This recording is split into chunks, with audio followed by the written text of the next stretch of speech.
bigyan din sila ng liwanag. So, one of the major concerns that you raised, Secretary Dizon, at ang pagkakaintindi ko, is the economic effect, no, of any reduction in our investment in infrastructure. Tama po ba? Do I understand it correctly? Yes, if some of the projects po are rendered unimplementable because of the wrong application of the adjustments to the prices of materials, then this will have severe impacts on not only the macroeconomy but also the local communities. Yes, and in fact, kahapon, when we were also discussing yesterday when we were discussing the farm-to-market roads, all of us here, and when I took the floor, I really expressed my full support for countrywide development, especially in the far-flung areas.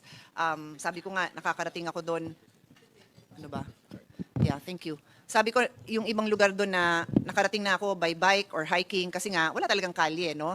So alam natin na these farm-to-market roads are important, but at the same time, and not only is it important for the access of the locals, but there's also work opportunities that are given. And I have, as chairman of the Senate Committee on Sustainable Development Goals, Innovation, Futures Thinking, binanggit ko yung ibang SDG, pero babanggitin ko ngayon, SDG 8 is decent work. And construction work is decent work. So we have to support that, no?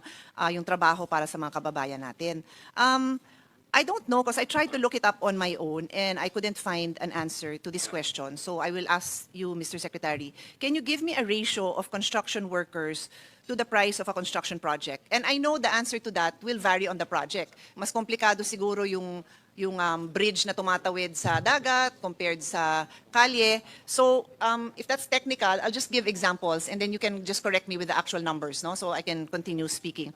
So again, I don't think there's an exact ratio because it depends on the project. But for example, if we said that there is 10 construction workers for every 1 million project, then that means there would be 100 construction workers for a 10 million project, or there would be 1,000 workers for a 100 million project, assuming my ratio is correct. And my numbers are very basic, so madali naman pong sundan yan, okay? So for every 100 million peso project, there will be 100 workers, 1,000 workers.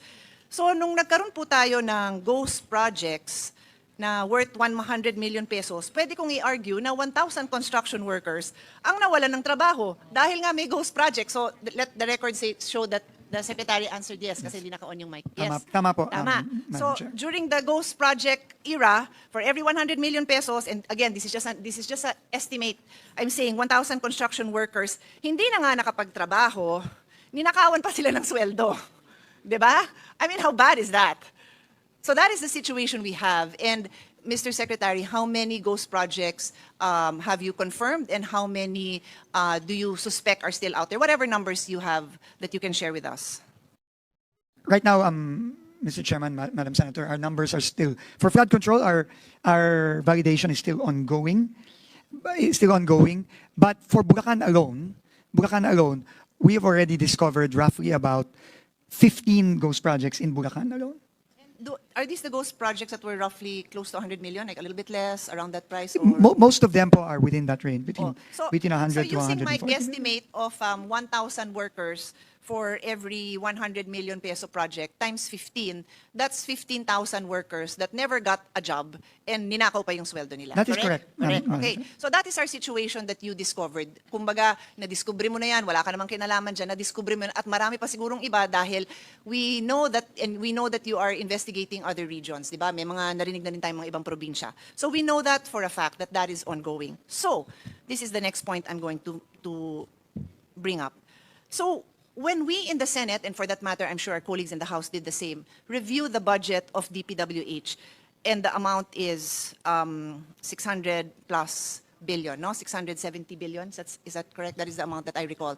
And then the Secretary had requested, sabi ni Presidente, babaan nyo yung budget, and then the Secretary informed the Senate, babaan nyo ng 50-something million. Tama?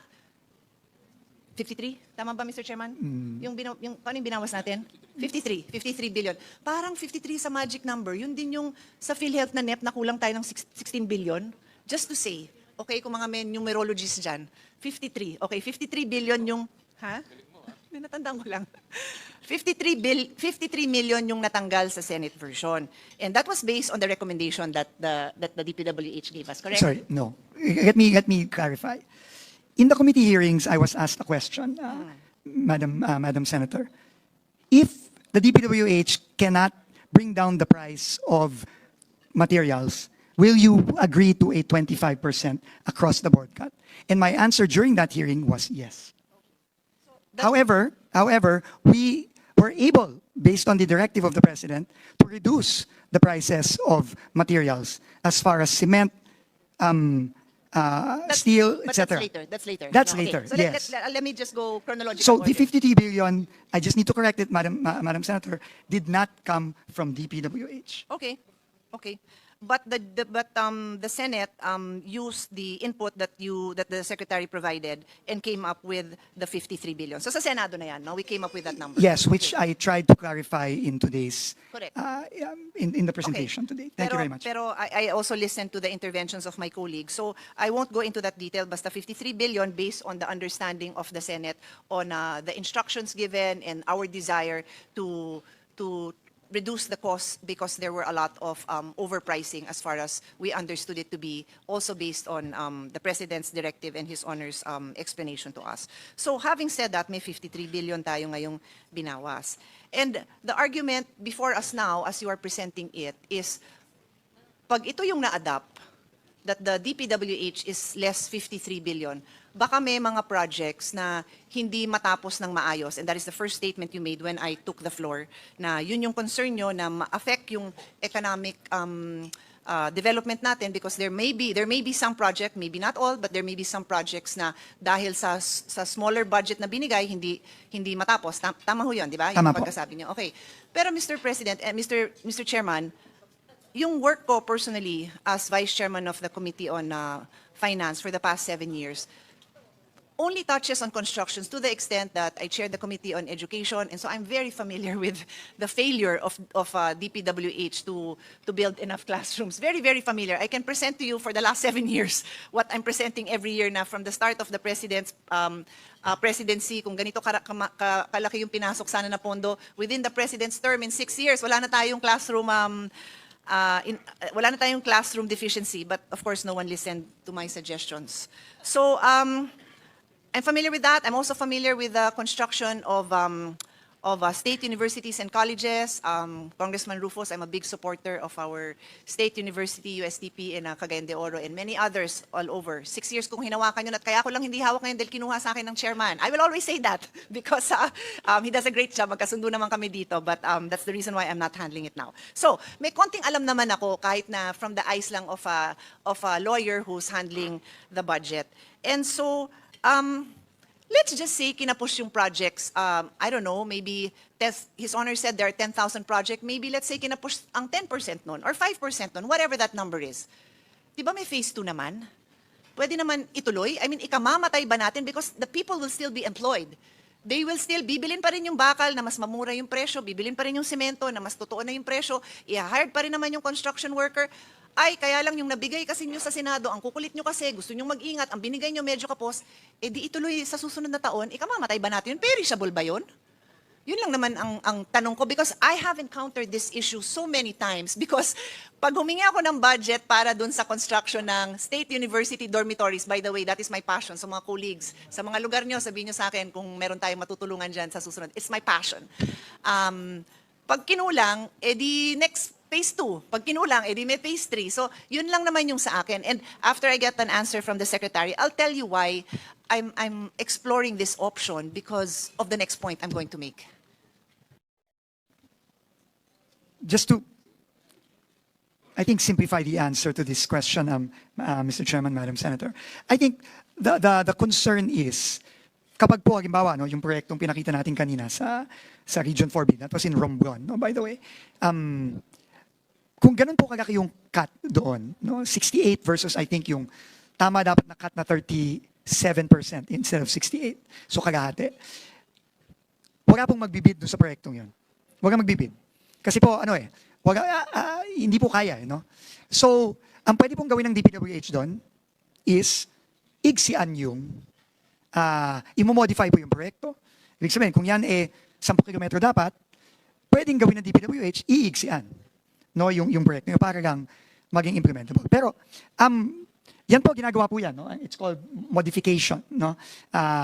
But, yun nga, sayang nga po yung economic activity. Kasi obviously, pagka yung 10 kilometro po, ginawa na ng 5 kilometro o 3 kilometro, lesser economic activity po yun, mas maigsi yung trabaho, yung araw na pagtatrabahuan ng ating mga kababayan, et cetera, et cetera. Mas konting simento, mas konting bakal, et cetera. So yun po ang real effect po ng isang proyektong tulad nung pinakita natin kanina. Pero tama po kayo. Marami pong mga proyektong DPWH na hindi natatapos ng on time, no? Pero, ganun po ang immediate effect kung susundin po natin yung nasa Senate version. So, tama po kayo, we can live with it. We can, to be quite honest. But, that is the real effect.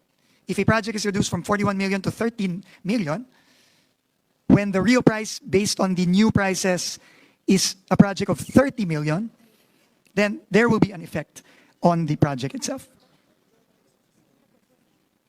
Yun na po, we're just informing the honorable members of the BICAM of that real effect. Okay, so I understand, no? You're basically agreeing with me that if necessary, pwede naman ituloy yon the next year, okay? And the reason, and I understand yung nanghihinayang po tayo na, pero kung pwede naman buuin, sino ba naman may gustong mabitin? For example, may sports project ako dun sa probinsya ni Congressman Abet Garcia. Ba't ko naman ipapa 2 years from now kung pwede nang mabuo next year, kung pwede nang maglaro yung mga bata doon, kung pwede na tayong magkaroon ng the next Southeast Asian Games champion doon, di ba? Bakit nga naman? I agree. But, eto na nga yung next point na sinasabi ko. Mr. Secretary, you will recall how important communication is, especially during the time that you were the COVID SAR, the vaccination SAR. No less than WHO emphasized that one of the pillars in addressing this COVID epidemic was proper communications. Apat lang yung pillars nila, di ko na maalala yung 3. Pero yung communication, imagine, was included in the pillars, communication. So ito nangyari. Nabalitaan na merong mga flood control and massive corruption in DPWH. And the President made a statement about it. And then DPWH stepped up under your leadership and addressing this, going on site, identifying the areas that were victims of this massive corruption. So what did we communicate to the people? Hindi tayo papayag na may ganitong klaseng korupsyon. Hindi tayo papayag na may mga kontraktor at may mga konsyabang government employees, officials from all levels, hindi tayo papayag. That is the message. That was what was communicated. So when we step into this BICAM today, ang bit-bit natin lahat, or at least namin sa Senado, nag-reduce ng presyo based on that same communication, based on that same script. Ito ang gagawin natin para sa taong bayan. We will show up, we will not allow this to happen. So when you come back now and tell us, nagbago na yung script, there's other reasons why hindi natin pwedeng babaan. Napakahirap kasi wala tayong enough time na i-communicate ng maayos sa taong bayan yan. Kahit ako, nahihirapan akong intindihin, sikmurahin because we made an across the board, across the what do you call that? An all of government, all of government approach. Whole of government approach, di ba? The President, his alter ego, the Secretary, members of the House, members of the Senate. Tapos, ang pinangahawakan ng mga tao is, we will not allow this overpricing. I know it is not as simple as that. Many times, personally, I have had to make tough decisions in pushing for measures, including, let's say, the CREATE law. Hindi naman lahat masaya ang mga businessmen doon dahil may mga tinamaan. Sabi natin, wag na natin ibigay yung todo-todong, ano tawag dito, yung deductions, yung incentives. Yung incentives that they have been receiving for 40 years. Siguro naman, after 40 years, pwede na kayo magbayad ng tax, diba? Pwede sila masaya, but we have to do the difficult thing. So, I am very willing, Mr. Chairman, to do the difficult job, to try to see kung papaano tayo makakapag-provide ng more support to economic activities, especially in the countryside. But it cannot be at the expense of people thinking that we are backtracking, thinking that ngayon, okay lang sa atin na ibalik yung presyong mataas. Kasi yun nga yung presyong dinatnan natin nung may korupsyon. Ang hirap himayin, tapos nagmamadali pa. Napakahirap, napakahirap. At hindi ko yata kayang gawin kasi nga, hindi yan yung kinommunicate natin sa mga tao. Kaya even though, and I think my colleagues will vouch for this, I'm always willing to listen. I'm always willing to listen to change my mind if I am presented with facts, with evidence that will require that I change my mind. That is our job. Hindi bagay dito yung sarado utak. So kailangan open tayo. Pero ang hirap intindihin. Yun lang talaga. So that is where I personally have difficulty. And you know that, Mr. Secretary, ikaw pa, I always listen to you. Intindihin nyo lang sana po kung gaano kahirap ito kasi the people also trust. Sabi nyo nga, it's a trust issue. Yes, and the people trust us. So we cannot just say, ibabalik yung presyo. I heard you, Mr. Secretary. Hindi totoo, ibabalik yung flood control project. I heard you. Hindi totoo. Lahat ng hindi totoo, I heard you. But simply putting back that budget sends the wrong message. And we know that. We know that. We are all communication experts in our own little way. So, yun po, if somebody can shed light, can improve this communication in the next 24 hours, then let's try to do it. Because no one here does not want to see countryside development. No one here does not want to support. O baka double negative, di maintindihan, baliktarin ko na lang. Everyone here wants to support development in Mindanao, in Visayas, in Palawan, of course. Lahat, hindi, tinuro ko na kanina pa. Lahat naman gusto, pero sa panong paraan na ang tao kaya nilang intindihin na hindi natin tinatalikuran yung ating commitment sa kanila, na hindi tayo papayag na may kalokohan, and all, I say all, the safeguards are there. So yun lang, Mr. Secretary, you know me well enough to know that I don't want to make your job harder than it is. I have so much admiration for the work you have done and the work you continue to do. But help us out here because this is not something that we can easily just say, okay lang, balik sa presyong gano'n. Mahirap po. Unang-una po, Madam Chair, maraming salamat. At, tama po lahat ng sinabi nyo. This is a trust issue. But I think, first and foremost, hindi po ibig sabihin na kapag sumunod po tayo sa budgets ng mga proyekto sa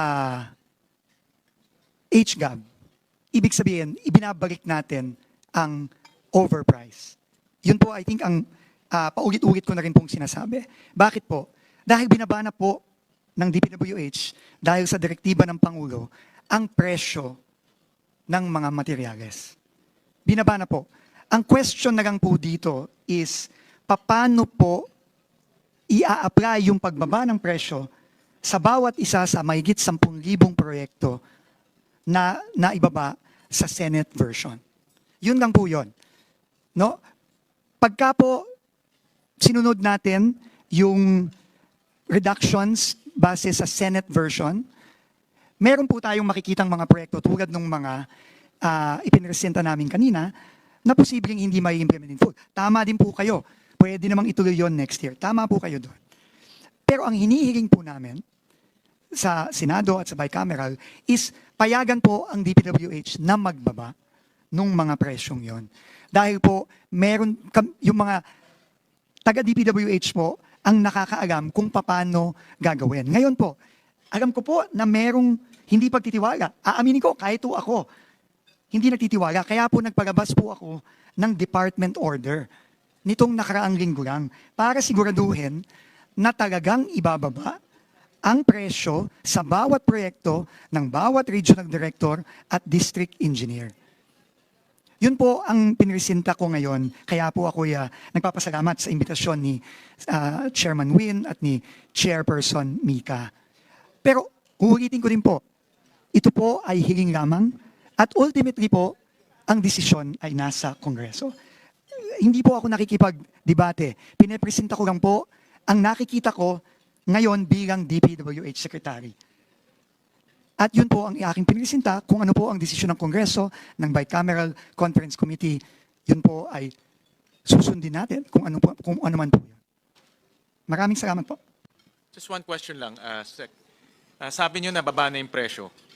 I think mariresolve natin to. Kung yung presyong ibinaba nyo, ima-apply na natin ngayon dito sa budget na pinag-uusapan. I think that will resolve lahat ng problema ho natin. Opo. Unfortunately, sinabi ko din po ito nung hearing, nung ako po tinanong ni Senator Legarda, is not possible. And ang sabi po sa akin, Not possible. it is not possible. Kasi nga po, sa volume po, sa dami ng mga proyekto, hindi po ito, gago na po ngayon na, no? Na kailangan na pong maipasa ang budget. So, ito na lang po talaga ang paraan. Kaya po namin hiniling ito sa Bicameral Conference Committee. Pero kung kaya naman kung may political will, kaya naman Hindi po, gawin. it is physically impossible. I was just told again, I kept on asking, actually the whole day, even yesterday, I kept on asking, kaya ba? Ang sabi lahat sa akin, hindi kaya. Hindi daw po kayang, sa dami po ng mga proyektong kailangan Ilang baguhin. proyekto ang pinag-uusapan natin? Ang kinat po ata ng Senado ay 10,000 proyekto, if I'm not mistaken. So, Mr. Chairman, kung akong tatanungin mo, kilala niyo naman po ako, pagka merong kailangan gawin, ako po yung unang magsasabing kayang gawin. Actually, kilala nga kita. Opo, no, Bihira kang humindi. bihira po akong magsabi na hindi kayang gawin. No? Pero in this case, ang sabi ko po sa akin, imposible daw po itong magawa in the limited time that we have. Kaya ito na lang po ang inihiling namin. Pero again, ito po ay desisyon ng Kongreso. Senator, if I may, I'd like to pose a few questions to Secretary Vince. But before that, siguro po, ililinawin ko lang yung mga napag-usapan natin. Yung sinabi po ni Sec Vince na hindi naman po tayo nagkakalayo doon sa, pare-pareho po tayo, tulad na rin po ni SBC, na gusto talaga natin na mayroong makat. Wala pong problema doon sa data, tulad po na sinabi ni Sec Vince na yung adjustment factor ay yun, sa kasalukuyan. Pero siguro yung problema nga ay pagdating doon sa application. Una, yung across the board na reduction. Hindi nga man lang bumaba sa level ng probinsya. Nakalagay lang, nakita ko po yung adjustment factor, region lang. So sa bawat probinsya po, iba pa yon. So dapat hindi nga man lang sapat yung pagka-granular dahil bukod po sa adjustment factor ng region, dapat meron pang adjustment factor sa bawat probinsya. So yun po siguro yung una. Pangalawa po, tulad po ng sinabi ni Sec Vince, sa kasalukuyang forma po na inilagay ng Senado, hindi ang kinaltasan po, ang inapplyan po ng adjustment factor, and let me know, Sec Vince, if I'm getting it correctly, ang inapplyan po ng adjustment factor ng Senado ay yung buong project cost. Hindi po yung CMPD component lang. So halimbawa, kung, kasi Sec Vince, di ba, iba-iba po, bawat project, iba po yung porsyento ng project na CMPD component.